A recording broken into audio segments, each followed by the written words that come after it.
Hi, welcome to the New Indian Express. This is Ramya Vendakrishna, and today we have actress Pooja Bedi, who is also a well-known media personality and wellness entrepreneur. Welcome. Thank you so much. It's such a pleasure to be here. Firstly, could you please highlight few key points from the session for our audience that will help them unlock their inner strength? All right. Well, it was a lovely session, I must say, with FICCI Flo. It's always wonderful to be with a group of really dynamic women in one room, each of them looking to learn, to grow, to share, to empower their lives, and therefore, by virtue of that ripple effect, as they say, the lives of others around them. I think the kind of questions that were asked were also wonderful. It showed their interest in different aspects of learning different things. Empowerment is holistic. So some people need it on a personal level, some people need it on a physical level, some people need it on a spiritual level, some people need it on an emotional level. So there are different ways to empower people and to empower societies. And through the talks that I have, I try to touch upon different aspects of personal empowerment, which are all interlinked actually, in an ability to be able to connect with every single person in the audience who has different needs. So you have always been a strong advocate for wellness, right? So what are your daily rituals for maintaining both physical and mental health?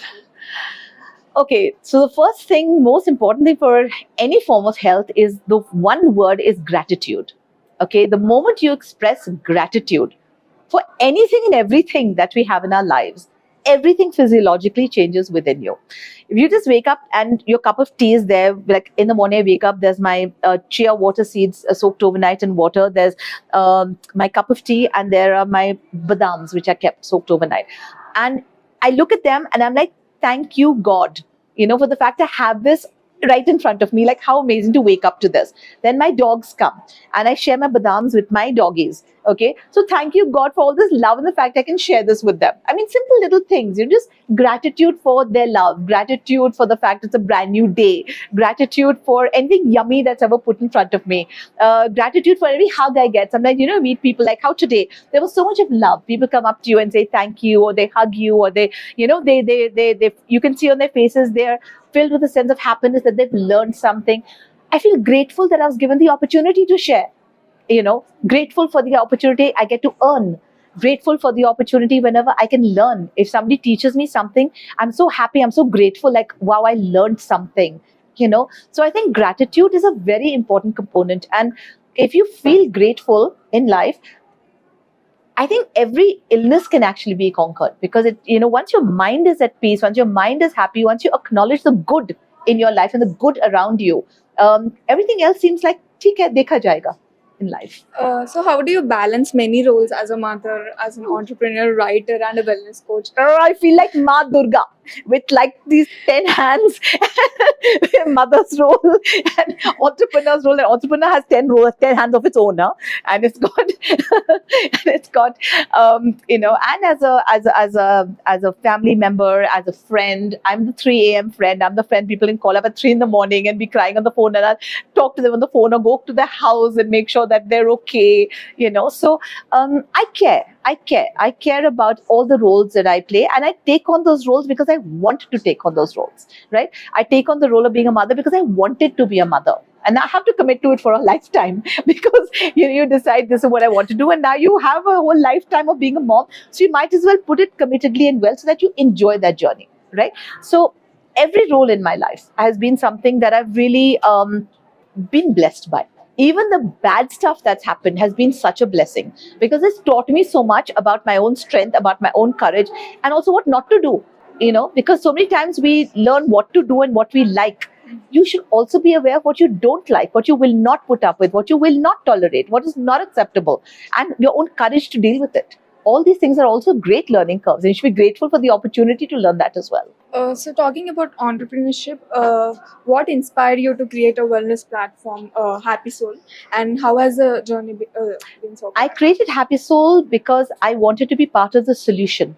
I look around me and I see all the problems that we face in society and the world around us, be it on an emotional level, whether it's women-based issues, whether it's aggression towards women, whether it's the lack of self-love that leads to personal neglect, that leads to a family's decay, day, whether it's a lack of nurturing in relationships, whether it's a lack of self-awareness or mindfulness. And you look around, you see so many problems in society, from corruption to greed to anger to, and there's, and ill health and disease and lifestyle problems and digital addiction. And you see so many things around you and you're like, how can I help shape that and change that in some way?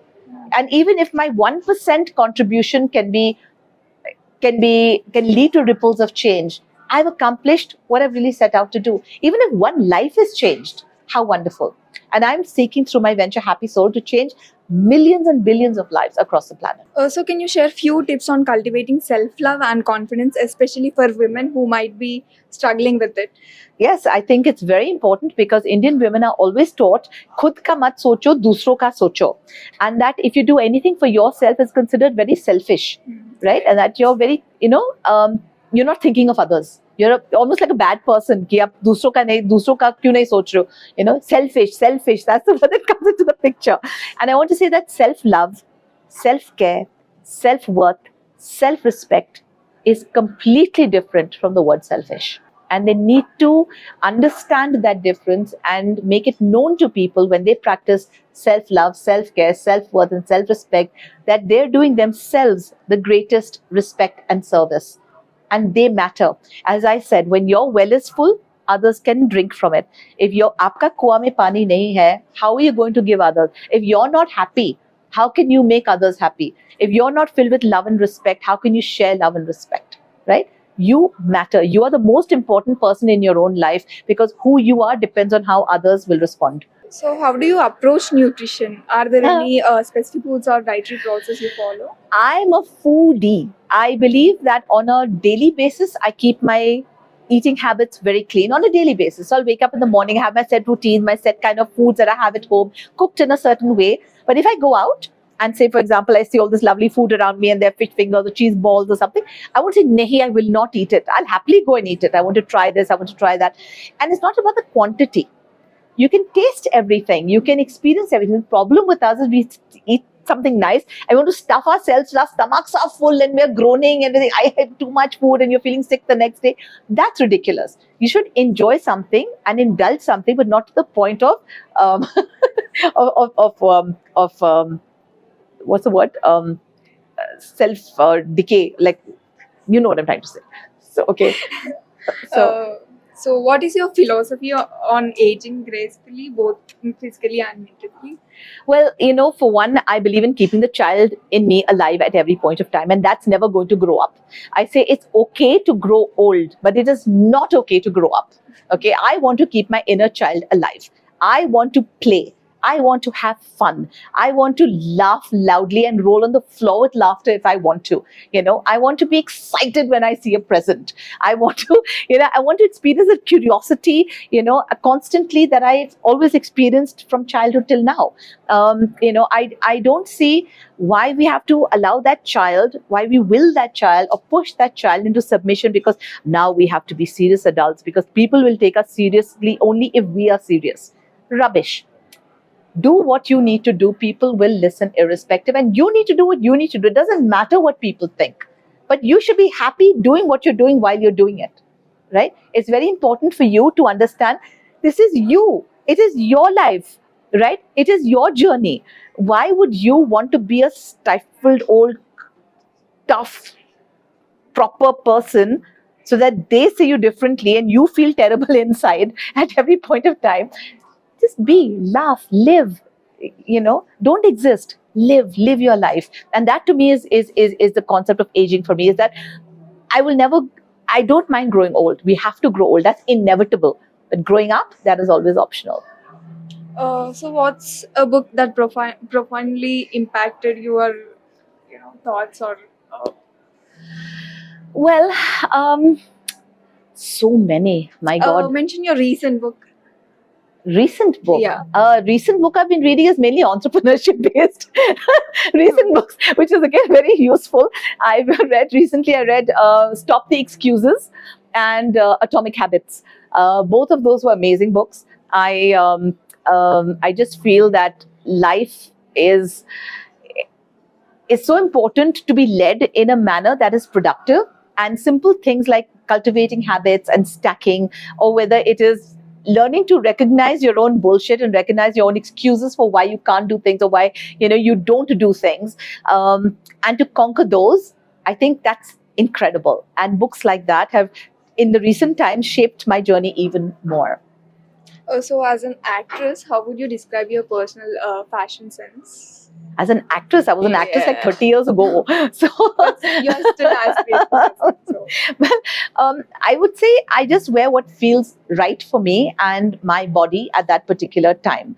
There are days I don't want to wear tight-fitted things. There are days I want to wear, shorts. There are days I want to just, not look at my swollen legs because I've been walking so much, or sitting so much. Or there are days I just want to wear bright colors, and there are some days I just want to wear sober colors. So it's really mood-based. And my wardrobe is filled with a variety of things, therefore. And I think over time, my idea has always actually effortlessly been to just be me and be what reflects my personality. I don't want to look like someone else, be like someone else, be a clone. Just because it's fashionable doesn't mean I have to wear it. Because if it's fashionable, it doesn't mean it suits my body type or it suits my personality, or the colors suit me, or the prints suit me for that matter. So it's all about, it's about a personal statement. So how would you describe your approach to life? Happy and positive and grateful. I think, and I look forward to seeing what life has to come my way. Every day is an adventure. Every day is a learning. Every day is something that I wake up to saying, what's going to happen and how am I going to conquer this day, and how am I going to enjoy this day, and how am I going to use this day to achieve what I wish to achieve in the future? How does it take me one step closer to my dream and to my vision? So I'm driven by purpose. I'm driven by passion. I'm driven by excitement and enthusiasm, and I really wish that for everyone else as well. What advice would you give to someone looking for reinvent themselves at any stage of life? If you want to reinvent yourself, you have to basically come onto poojabedi.com and do my courses. It's as simple as that.